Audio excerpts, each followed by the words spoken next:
Hey guys, it's Jack Moto here, aka Naki, and I know what you're thinking right now.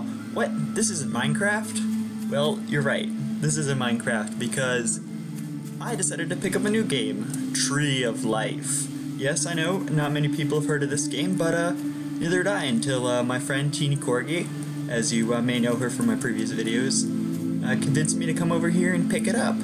So I've been playing this game for a little while now, and I noticed, hey, you know, where's all the tutorials? Where's all the Tree of Life videos?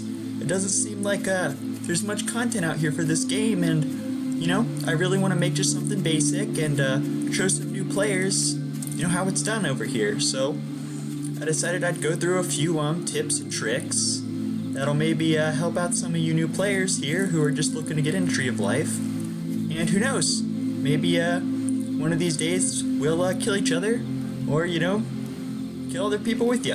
I don't know. We'll see. It depends on if you're Rose Knights or not, I guess. But anyway, I got my first tip here, which is related to your skill set. Now, a lot of noobs come into this game and they think, oh, you know, I'll just grind up everything. I'll just max it all out, get, you know, 60, 60, 60, 60, 60 everywhere. But the truth is that for your skills, both your living and combat combined have a maximum number right here. It's 320. And so, if you go and you get, you know, everything into, you know, you might get 30, 30, 30, 30, 30, 30, 30 everywhere across this board, but you're going to hit that cap, right? So, what's really important in Tree of Life, more so than a lot of other games that you might know, is that you want to specialize in just a few different stats. It's okay to have a little bit until you hit that cap and some of the other things, like right here, you know, you can see that I got 19 mining, just because there's no point in actually leveling it down until you hit that cap, which is also an option. Once you actually hit the cap, you can hit this button to level down when one of your other major ones level up, and so that way you can, you know, help to micromanage it a little bit. But in general, my recommendation here is that you have 3. You can also go a little bit more. You could have, you know, 360s and then like a, you know, like a 30 or so and something else. But in general, keep it at 3 living skills right here. So as you can see, mine are ranching, farming, and tailoring, because those 3 go together thanks to growing plants, feeding them to the animals, and then using the animals to make armor. And then 2 combat skills. Now, for your combat skills, I made this mistake. I went over with swords because I thought, oh, you know, swords are just going to be the generic one, you know. In what game is swords not good? So I figured I'll go with swords. But in reality, a lot of people really love these hammers for PvP. Hammers are one of the greatest PvP weapons because, as you can see here, they reduce the defense of your opponent, so you can really get through that armor. And now you say, oh, well, spears penetrate armor too. But the problem with spears is that when they penetrate armor, they actually do a lower amount of damage on their armor penetration rolls than they do on, you know, their normal rolls against just like a non-armored target. So you're actually reducing your just base damage when you know, roll that armor penetration. So actually, that really nerfs spears. I mean, they could rebalance all of this in the future, mind you, but right now, hammers are extremely strong. I would recommend them. Daggers are pretty nice too if you want to go with more of a dagger thing because of that blade that they have, but the 2, you want to pick one of those, something in here, and then you definitely want to pick up armor. Now, also, if you're going to be really big on PvP, you know, and maybe you have a lot of people in your guild to handle a lot of these other living stats here, then you can pick up archery. Now, archery is really nice because you can, you know, get a few shots in, then finish them off with your hammers or your spears or swords or whatever you got, whatever your other thing is. Archery is great for some PvP, especially when you know, stand on your guild walls, snipe over the sides. It can really work. But, of course, it's expensive to train up because you got to have a lot of arrows, so if you really want to train up archery, I'd recommend waiting until like a later kind of game when you're, you know, got a lot of supplies and you're maybe in a dangerous area. Now, obviously, you can see right here on this server anyway, we're still, you know, on this little noob island, so tried not to get too carried away before I made the first video for this. So anyway, as you can see here, I've got you know, my little farm because obviously I'm the rancher. So I figured I'd give a few ranching tips over here. So basically, a lot of these foods that you get in the early game, people think, oh, these are completely worthless, you know? Oh, what am I gonna ever use, you know, cabbages for? But as it turns out, a lot of these items here actually require different kind of stranger crops, which is one of the reasons why the farming and the ranching categories go together so well, is because, for example, for like a pig love potion, you're gonna need potatoes. That's actually one of the big major foods for pigs is potatoes. You also need a little bit of corn, but that's pretty common, so I wouldn't worry too much about that. And then, you know, for sheep, it's tomatoes.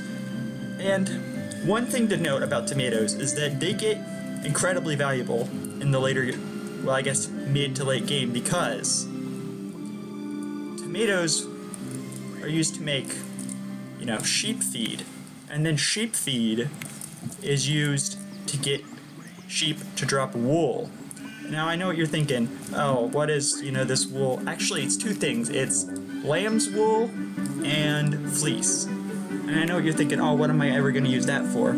Well, it turns out that some of this really high-level stuff right here requires wool cloth, which is made with fleece for some of these musketeer items, and then lamb's wool for lamb's wool cloth, which, by the way, only one lamb's wool will drop every time you feed your sheep. Well, like, you know, 9, 10, fleece will actually drop. So this lamb's wool is extremely valuable, but look, it can make some of these really nice, like officer jackets, officer shoes, some of the more advanced stuff over here. But, just for the record, you're going to need a lot of tomatoes, so I would definitely recommend picking up tomatoes if you're going to. Let me just show you the difference right here in some of these armors. So, I actually prepared some oh no, wrong chest. Oh well, I prepared some armor over here just to show off. So, this is some of the good stuff that you can make without actually using lamb's wool. This is, I think it's the best before lamb's wool. Just leather armor, so you know you got like just your chest plate, you know, plus 11, pants plus 11, right? So that's just your leather stuff. You're gonna need big leather for that, which honestly I recommend hunting cows, maybe boars for that, because raising the animals yourself, which you can do, is just really expensive because you're gonna need a lot of big leather. Big leather is a big part of making some of the, you know, mid-tier armors. So definitely be on the lookout for cows. Get that big leather. But yeah, so basically this leather armor here, you know, plus 11, you know, whatever. But then you go one up from that to that musketeer armor that I showed you made with that cloth earlier. And look at that, 52, 51, 24. Just like the chest plate on this, just the jacket is basically worth the entire leather armor set. This is a huge upgrade right here. So definitely pick up those tomatoes, feed them to your sheep, get that fleece. Now, you can also get fleece from killing certain enemies out in the wild. I believe it's, is it the swamp hobruks? Don't totally quote me on this, but I believe that some of the swamp creatures drop fleece as well, but trust me, the sheep are definitely the way to go here. Watch, let's see, do I have any sheep feed over here? Oh, I can make some real quick. Yeah, so this sheep feed is absolutely great for making armor. That's why I chose these three actually, is that you know, for farming you grow the crops, ranching you feed the crops to your animals, and then you know, kill, feed, whatever, your animals to actually get things for armor. So they all kind of go together. Watch this, I'll feed this ram right here. You know what, I'll feed a few of them, why not? I mean, I could always use some more fleece. Oh, I got pretty lucky there. Yeah, see, so you get a bunch of fleece from these guys. They just keep dropping it. You know, well, for the full 5 minutes. So yeah, just to run through these animals real quick. These rams drop fleece. These chickens drop feathers and eggs. Cows, I believe they drop milk.